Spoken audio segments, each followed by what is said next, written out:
আসসালামু আলাইকুম ওয়া রাহমাতুল্লাহ। নাহমাদুহু ওয়া নুসাল্লি আলা রাসূলিল কারীম, আম্মা বা'দ। সচিবালয়ে আগুন। আমরা কি বলতে পারি না এখন সচিবালয়ে আগুন?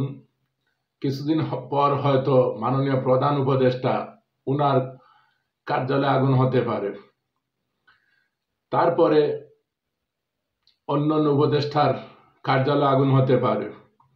তো সবাই এইসব নিয়ে কথা বলছেন, আমি চাই যে আমিও কিছু কথাবার্তা বলি।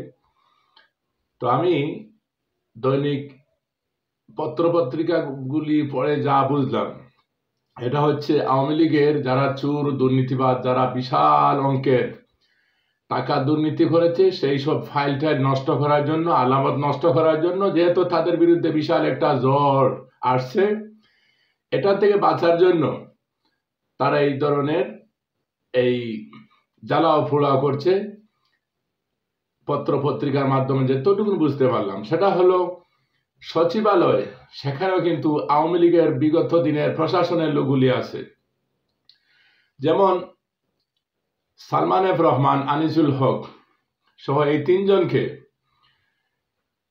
জামিন পাইয়ে দেওয়ার জন্য এই সরকারের মধ্যেই, প্রশাসনের মধ্যেই একটি লোক আছে, তাকে অপসারণ করা হচ্ছে। দেখেন ডকুমেন্ট। তারপর খুনি হাসিনা, তার বোনের মেয়ে টিউলিপ, সেখানে বাংলাদেশের 59,000 কোটি টাকার দুর্নীতির প্রমাণ পেয়েছে। যুক্তরাজ্যে সেখানে জিজ্ঞাসাবাদ করছে তাকে। এসব কি আলামত আছে না? এই ফাইলটি কিভাবে গেল, প্রকল্প কিভাবে হলো? এখানে প্রশ্ন হয়, হাসিনার বোনের মেয়ে যদি টিউলিপ 49,000 কোটি টাকার দুর্নীতিবাদের চুর হয়, তাইলে তার মা রেহেনা কত হাজার হাজার কোটি টাকার চুর, এবং যিনি প্রধানমন্ত্রী সে আরো কত হাজার মিলিয়ন ট্রিলিয়ন টাকা চুরি করেছে। এক কথা বলতে গেলে মুজিব পরিবারটা হচ্ছে এখন চুর ফ্যামিলি, এটা হচ্ছে দুর্নীতিবাজ ফ্যামিলি। ওদের মধ্যে কোনো দেশত্ববোধ নেই। কারণ 1971 সালে যদিও চাষিরা, সাধারণ জনগণ যুদ্ধ করে দেশ স্বাধীন করেছে, মুজিব পরিবারে কেউ কিন্তু নিহত হয়নি, এবং তিনি স্বেচ্ছায় পাকিস্তান কারাগারে বসেছিলেন। যাক, সেটা অন্য বিষয়। এখন 300, যেমন জয় এবং তার মা $300 মিলিয়ন যুক্তরাষ্ট্রে পাচার করেছে, সেখানে FBI সেখানে সত্যতা স্বীকার করেছে। পত্রিকার রেফারেন্স দেখেন। তারপর সালমান এফ রহমান 50,500 কোটি টাকা, সে শুধুমাত্র এই ভ্যাকসিন গ্রুপের সেখানে ব্যাংকের মধ্যে ঋণ আছে শুধু 50,500 কোটি টাকা। এগুলোর আলামত নষ্ট করতে হবে না? সুতরাং তার মধ্যে হলো সচিবালয়ে আগুন লেগেছে, 3 জায়গায় আগুন লেগেছে। এমন না যে একটি জায়গায় আগুন লেগে সেখান থেকে ছড়িয়ে পড়েছে আগুন, 3 জায়গায় আগুন লাগিয়েছে। এখানে ভারতের লোক আছে, এখানে আওয়ামী লীগের লোক প্রশাসনে আছে, বর্তমান ইংরেজ সরকারও মাঝে মধ্যে কিছু দালাল এবং চাটুকর অবশ্যই আছে, তারা এই আগুনকে লাগিয়েছে এইসব আলামত নষ্ট করার জন্য। না হয় পৃথিবীর কোথাও, আমারও জানা মতে, সচিবালয়ে আগুন লেগেছে বলে আমি জানি না। যেহেতু আমি মূর্খ মানুষ, আমি জানি না।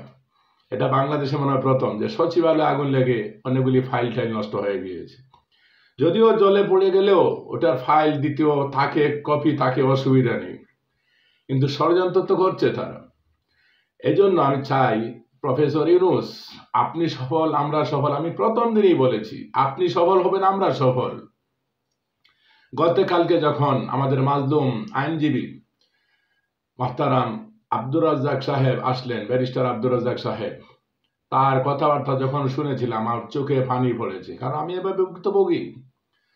তিনি বললেন, বাংলাদেশের ভূখণ্ডে যখন প্রবেশ করে বাংলাদেশের এয়ার স্পেসে যখন বিমানটা নামবে, সেই সময় স্মরণ হলো বৈষম্য বিরোধী ছাত্র আন্দোলনের জুলাইয়ে সেই সব তরুণেরা যাদের রক্তের বিনিময়ে আমি ব্যারিস্টার আব্দুর রাজ্জাক বাংলার বুকে পা রাখতে পারছি।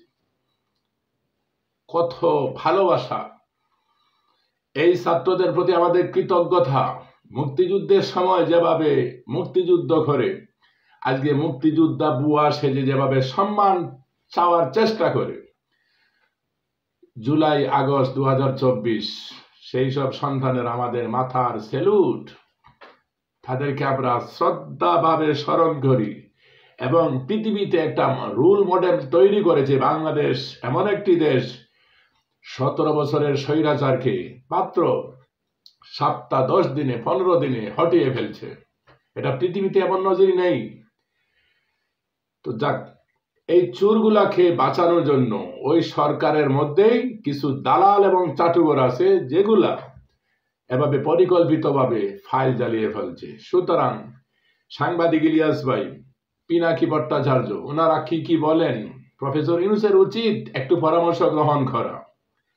আর আসিফ নজরুলকে বলবো, আপনি যদি আইনের লোক হয়ে থাকেন, আইনের ছাত্র হয়ে থাকেন, আপনি তো আইনের অধ্যাপক, আপনার উচিত বিডিআর হত্যাকাণ্ড নিয়ে অতি দ্রুত আবার তদন্ত করে বর্তমানে যারা বিডিআর আছে জেলের মধ্যে তাদেরকে মুক্তি দিন এবং সেটা কারা ঘটিয়েছে ভারত, সেখানে পূর্ণ তদন্ত করে জাতির সামনে তাদের মুখোশ উন্মোচন করে দেন। যদি আপনি ভারতের দালাল হয়ে না থাকেন, এই আসিফ নজরুলকে নিয়ে আগামীকালকে আমার ভিডিও পাবেন।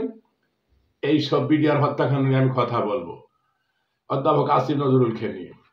প্রিয় বন্ধুগণ, সচিবালয় হচ্ছে আমাদের বাংলাদেশের প্রত্যেকটা মন্ত্রণালয়ের দপ্তর, সেখানে কি গুরুত্বপূর্ণ জায়গা।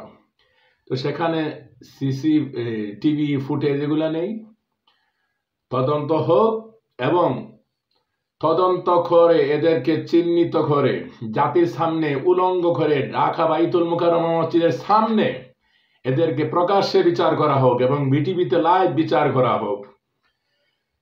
আমি এতটুকু বলি, দালাল এবং চাটুকরদেরকে বের করে দিতে হবে। এদেরকে যতক্ষণ মতো সরকার থেকে বের না করে এবং প্রত্যেকটা প্রশাসন থেকে বের করে দিতে হবে এদেরকে, প্রত্যেকটা জায়গা থেকে আওয়ামী লীগের ছাঁটাই করতে হবে। যখন শুনবেন বিগত দিন তার আওয়ামী লীগের চরিত্র, এদেরকে বের করে দিতে হবে। এক কথায় কোথাও আওয়ামী লীগ থাকতে পারবে না, না হয় ষড়যন্ত্র হবে। এবার সিদ্ধান্ত প্রফেসর ইউনূস সাহেবের। ধন্যবাদ। আমরা চাই প্রফেসর ইউনূস সাহেব তিনি সাকসেসফুল হন। May God bless you. ধন্যবাদ আপনাকে এবং আপনার সাফল্য কামনা করছি। আল্লাহ তাআলা আপনাকে সাফল্যতা দান করুক। আল্লাহুম্মা আমিন। আসসালামু আলাইকুম ওয়া রাহমাতুল্লাহ।